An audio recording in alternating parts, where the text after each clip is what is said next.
Hi, thank you for joining us today. My name is Faith Rothberg, and I am the Chief Executive Officer of College Recruiter, the leading interactive, career-related media company used by college students to find internships and recent graduates to find entry-level jobs. You can follow me on Twitter at entry-level-job.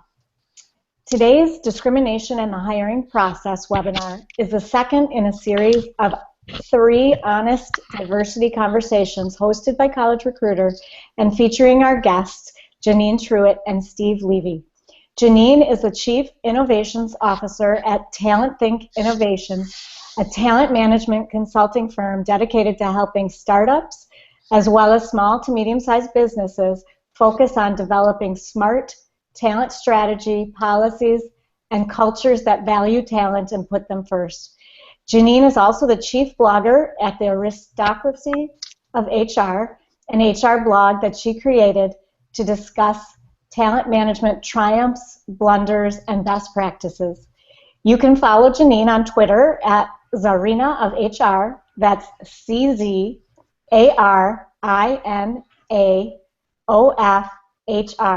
Janine, welcome to College Recruiter. Thank you, Faith. And second, we have Steve Levy. He is the founder of Recruiting Inferno Consulting. He's a talent acquisition leader, workforce planner, hands-on recruiter, talent community builder, pipeline sourcer, and populating magician in any technology-laden sector. You can follow Steve on Twitter at Levy Recruits. That's LEVY-RECRUITS.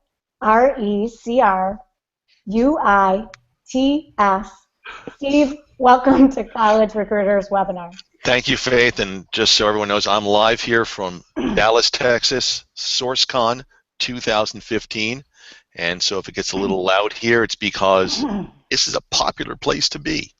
Thanks, Faith. Yep, thanks, Steve. So before we begin today, I just want to thank everybody for joining us live. You should feel free to submit any questions that you'd like answered by the guests at the conclusion of today's webinar. You may do so using the questions feature built into our webinar system, or you can use Twitter at entry-level-job. So I will start out with the first question for today, and Janine, why don't you start? Bias can be subtle in nature. How is implicit bias seemingly woven into a company's culture of hiring, and what are some of the less obvious signs that a job seeker might be experiencing when they're experiencing recruiting bias? So some things you wouldn't see but that go on behind the scenes are, let's just say we have one candidate that's an African American and another candidate that is Caucasian, and they're both similarly situated. So let's just say they're engineers, junior engineers. Similar backgrounds, great education, high potential candidates. You may have a situation where when an offer comes down, and let's say we're going to hire both of these junior engineers, that the Caucasian engineer gets $70,000. The African American engineer, who is similarly situated, has great education, same years of experience, may be offered $60,000 or $55,000 and lowballed and said, maybe we'll reevaluate that person at performance review time.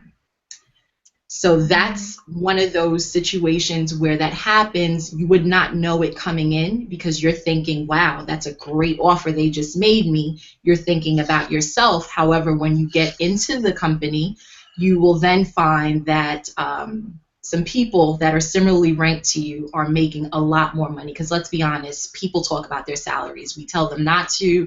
It's probably not the wisest, but they do share information about their salaries. And so when I'm that African American candidate and I hear that my other counterparts who are no more better than I am professionally are getting paid more, suddenly I say, what's going on here? Mm-hmm. Sure. You know, to dovetail a little bit of that, Faith and Janine, the simplest thing to do is if you Google resume bias, gender, and race, and you will see study after study, and the prototypical one is that you take an identical resume, identical, same words, same schools, the variables are race and gender, where you can have a prototypical African American name on one resume, prototypical white name on the other, one male, one female. And these studies have been replicated time and again, where all of the things being equal in terms of the being assessed, which one is most likely to succeed on the job. The African American female is the least likely to succeed, and this is a finding that's consistent over and over again. And face, you just made the icky face, so I know that resonated with you. But again, part of the problem with the bias, it's part of it is, yes, it's ingrained into culture. We all know hiring managers say, I will only hire someone from Harvard. I will only hire someone from a Big Four. I will only they're in their minds, they believe they have the only person who can succeed on the job is someone from a specific category. That's implicit bias. You know, it plain and simple. Where does it come from? You know, partially it's who influenced them in hiring. Bias is something that it's like genetics. It's a gift that keeps on giving generation after generation. And, you know, mentors do these types of things. It is what it is.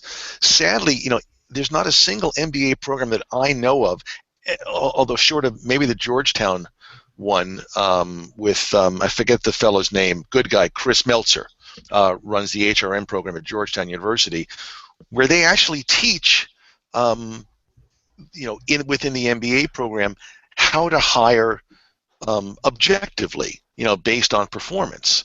You know, so part of it, yes, it's culture. It goes down to what I've said last week. It's, you know, crap rolls downhill, and there's little you can do about it. But it's almost impossible for the job seeker to actually know this is happening when, as Janine says, this is a good offer. This is a good company. They want to hire me. They must be doing the right thing by me.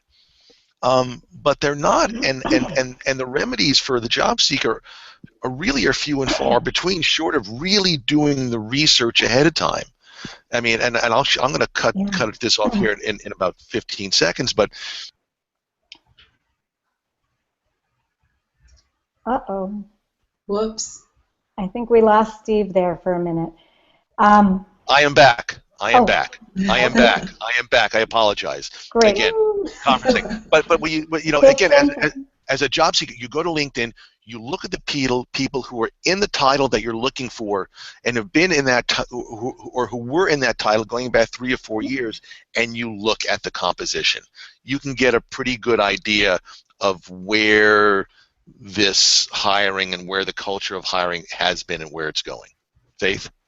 Yes, thank you for that, Stephen. I just want to add that I think looking at the company's culture is part of what you guys are really saying, and that job seekers should take that extra step to look outside themselves and what the particular job is and make sure they understand the company culture, because that really drives a lot of it, I think. So thanks. We'll go on to the next question. And Steve, how about if we start with you this time? What are some of the warning signs that job seekers should pay attention to as they move through the hiring process? Well, the easiest one is, are there people there who, quote, look like me? Mm-hmm. And you know what? And you know, the question that everybody wants to ask is, you know, let's say you're a black male from an HBCU and you're in at a company interviewing. I don't think I ask things because I have no fear, but I know people want to ask is, how many people are there like me that really are here? How many people are there like me that have been in this chair before me? I know, company, you say you preach fairness and you preach all. but show me the data. Don't tell me, show me. You have to look around. You know, there's nothing wrong with, if you're going to interview at a company, show up unannounced before or after the interview and just take a look. Stick your head in. See if there are people like you. You know, reach out to people who are already there, who are like you, or even if they're just ask people what it's like to work there. People will tell you these things. And if they don't tell you these things, or they go, Shh, let me talk to you offline, these are types of things you can look at. You know, I don't think that many companies do openly have bias in their hiring. I think some companies are just, they don't know what they don't know, Janine. You know, that's the funny thing. And some actually do pointedly keep certain people out. But I think just most companies they're kind of like going through their hiring process with their blinders on. And you know, when people actually ask the questions, you know, which they don't mind, then they sort of perk up and start looking at the data. Janine? Can you hear me? So for me, I think it's who's on their board of directors. You know, can you go on their website and look at that kind of thing? I mean, if that's pretty monochromatic and even gender chromatic, you may want to rethink that company. What does their leadership look like if they have a published hierarchy or organizational chart? You know, and you have pictures. I mean, do any of these people look like you? I can honestly say that every single job that I've had out of school in the past 10 years, I've been the only black female, either in the region, in the company, in the group ever. Yeah. And none of that did I know before going into the companies. It's something you learn after. And it wasn't necessarily a problem for me because I knew what my performance was and I was just there to do that. But it does become an issue when you realize that there are barriers in front of you because of that, when you realize that they really don't want you there. Yeah. And that's a whole nother conversation. That's biased leadership next week, but yeah. Gina, I have a question for you. I know we've spoken about this offline. You know, companies try to ameliorate their diversity hiring programs by having a diversity officer. Now, you know, we talk in depression. Does that diversity officer have to be of a diverse classic category to be effective as a diversity officer? And even though at face value, you know, Eleanor Holmes Norton can't be on every board in the United States, but are there people who are equally passionate about diversity and creating a diverse, heterogeneous workforce where, you know, using the ocular test, eyeballing it, may not always give you the right answer? I believe that there is. I mean, there are some people that will say, you know, how can this person advocate for me if they don't look like me, you know? And to that, I would say you have to have somebody with the best intentions for everybody, gender, age, you know, race, color, creed, the best intentions, and be able to take actions behind that. Because I'll be honest with you, I have worked for a company previously where the diversity officer was an African American woman, and I can tell you she wasn't worth her salt, quite frankly. That's you know what I mean? And I mean, I don't mean that, you know, pejoratively towards African Americans. I'm just simply saying that if my impression as an African American was that she was going to do something for me because she was African American, I would have been very wrong in that scenario. And so that's why I'm saying that it doesn't matter where you come from. You just have to have really the best intentions for everybody to succeed in the workforce. Yeah, you know, it's what we talked about. You know, what's the definition of diversity? You've heard this from me many times. For me, it's about taking down barriers for everybody. It's Correct. Not a question of taking down barriers for one particular group. It's for everybody. A barrier to one person means there's a barrier to everybody somewhere along the way. It may Absolutely. Be very subtle, but it's definitely there. Yeah. Faith? Absolutely. Thanks for that, you guys. So our next question is that many companies have moved towards implementing mentorship programs for diverse employees. What are some of the pros and cons of this trend? And Janine, if you want to take that first. Gladly. I feel like in many cases it's reactive. It's not a proactive measure. And so the way that I've seen it rolled out, it's rolled out with this thought process of, well, we've got how many of this bucket and how many of that bucket and how much of bucket C. Okay, so we've got Asians over here. We need some Asian mentors. Let's start talking in the senior leadership meeting to our Asian senior leaders about how they become mentors. Now, yes, I believe that you need to see people that look like you when you're trying to achieve something in a company, but I can learn from anybody, as long as they're willing to teach me what I need to know to get to the next level. And so I just find it so fascinating that it's like, oh, you're black? Let me give you a black mentor. I mean, this happened to me right out of school. Oh, you know what? I'm going to give you the single parent African-American woman. That's your mentor, Janine, because you wear this skin. They had no clue whether she and I would have gotten along. She doesn't know if she and I went to rivaling schools and maybe we'd be at odds over that. Luckily enough, she became one of my friends and she was a great mentor to me. But I just thought it was fascinating that they felt the need to pair me up with an African-American woman because I was black. It's like, okay, is there anybody else? Is that how we're doing it? So I find that when we implement these things, we fall short when we do these knee-jerk things that seem like somehow we're pairing one thing with another, and that's going to fix it. It's really about getting people of different backgrounds who are willing to have a very adult conversation and reasonable conversation to work together. That's when you stop seeing the parity issue, but it just kind of sticks in my craw, that stuff. A little bit. Janine, I don't think I ever told you this, but my first mentor in HR, still one of the best HR folks I've ever met. I don't know if you heard of his name, Larry Milan. No. Larry was at Pitney Bowes when I started transitioning from engineering into HR. He just happened to be the first head of HR for the R&D division. Larry just happens to be a black man. But he also has, what we had in common was A, we both spoke like truck drivers, and B, we have both have a very low tolerance for BS. So we get along really, really well. Since you know me, Faith, you know me pretty well. Mm-hmm. To Janine's point, a mentor who's a good mentor is a good business person. They're a good accountant. They're a good this. If they just happen to have some other element of them that you feel close to, I mean that's just icing on the cake. But that by no means is the purpose of the program. I mean, you look at Big Brothers Big Sisters programs, and I think many cases that's where these mentoring programs or some are modeled after. I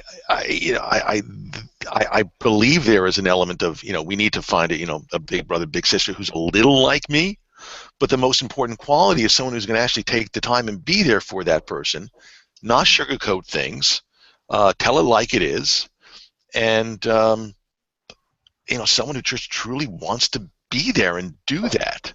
I mean that's the element with the thing about mentoring programs is, to Janine's point, they have all these things bass-ackwards. They're trying to make somebody feel good, in my opinion, first without teaching them the best skills or having someone who can actually walk the talk in a particular situation. There's no negative element to having a good mentorship program, as long as the person who's doing the mentorship actually knows what the heck they're talking about. Yeah. Actually, that's a great point, Steve. It's really about teaching, right? Mentors are teachers, and you want the best teacher you can get. So those are great answers, you guys. The next question I have is how can recruiters lessen the impact of discrimination during the hiring process? Yeah, sorry for growling. I think recruiters do a heck of a lot of, they do a really good job of injecting, of perpetuating bias and discrimination in the hiring process. The recruiters, and I'm sorry for Janine for jumping in on you, but you know where I stand on this one. The recruiters who allow the managers to only hire from Harvard, who only allow them to hire, men or women or midgets or tall people, whatever it might be, without, categorically trying to A, understand it, and B, try to explain why that may not be the best for business. If you only have, one flavor ice cream, you'll never know how good other ice creams taste. Did I just use a food analogy for diversity, Janine? You surely did. It's more of an ice cream thing than anything else. So I think that the recruiters need to grow a pair, and fight back, male and female. This is recruiting anatomy 101. It's different than the real world. And recruiters need to know when it's okay to push back, and sometimes you may not be able to push back at the point of stupidity. But over time, it's like, so if I find someone from Yale University, or I find someone from FAMU who can do this, you don't want to speak with them, right? And most often than not, the hiring manager will say, no, that's not what I said. Well, that's what the data is showing. Well, I don't really mean that. So there are little tricks and things that a recruiter can do over time to little by little expand or decrease the amount of discrimination and bias in the process. Janine? That makes sense. Janine, I'm actually going to turn to a question from one of our live watchers. Question is, would discriminatory hiring issues apply to those who observe the Sabbath on Friday or Saturday instead of Sunday? Did Stephen type that question in? I know. I was going to say it sounds like it comes from me being Jewish, but I think it came from one of our watchers, so there must be some other ones out there as well. I would say absolutely. In fact, I actually dealt with that once before in a union environment where somebody absolutely, they were Seventh-day Adventists, and they observed their Sabbath on Fridays, and the manager was adamant that they wanted them to be there on Fridays and was going to somehow nullify the fact that the person was the most senior person for the position because they couldn't work on Fridays. And, to Steve's point on the last question, as a recruiter, I basically just went back to that manager and said, look, give me everybody else you have on your team who can work on a Friday. And the manager comes back to me with at least 4 people that could work on a Friday. So I said, okay, so then this person can then work for you Saturday, which they're very willing to do, Sunday, Monday, and every other day rather, except for Friday. Oh, okay. Well, then this person will be hired onto your unit and we will proceed. And so it's funny that question even came up because it brings us full circle to recruiters have a duty to act, I believe, independently of their hiring managers and even sometimes your talent acquisition managers, because some of them don't know their heads from their behinds either. But you have to also understand what the process is, and you have to understand that part of your job is not just advocating for what the hiring manager wants and what the company wants, but what the employees need or what the prospective hire needs. That's part of your job as well. And something like that, like somebody's observance when there's so many other people that would gladly fill in on any day, that makes no sense to me. So yes, that does fall into, discriminatory manners. And if it is your observance and you have to observe it, you push back. I mean, you just have to. Yeah. Don't take it laying down. Yeah, job seekers have to do that. I mean, what Janine is speaking of here is it's more than a reasonable accommodation for the person and for the business. I mean, it requires no energy to do the right thing in this case. Right. Thanks, Steve. So another question that came from our viewers is, Steve, if you take this one first. How old are the race and gender studies that you were referencing? We currently have 30.5 million Hispanics in the workforce, and the Hispanic engineers we have hired in the last couple of years have all been successful in their careers. Well, the studies are. I'm writing an article for a competing website, but on implicit bias in recruiting, and I've got a whole slew of articles just in the 2007, 2008, 2009. These are the kind of studies that are replicated over and over again. What I'll do is I'll get a whole list of them, and we can get them out to the viewers of this webinar. And what's the question in the second part? I'm not sure what the question is about the Hispanic engineers. Let's see, 30.5 million Hispanic in the workforce. Many of them are engineers, and we've hired a lot of them, and they've been successful. Yeah. So, Shippy, wondering how that plays into these studies that you're looking at, and are your studies recent, or are they older?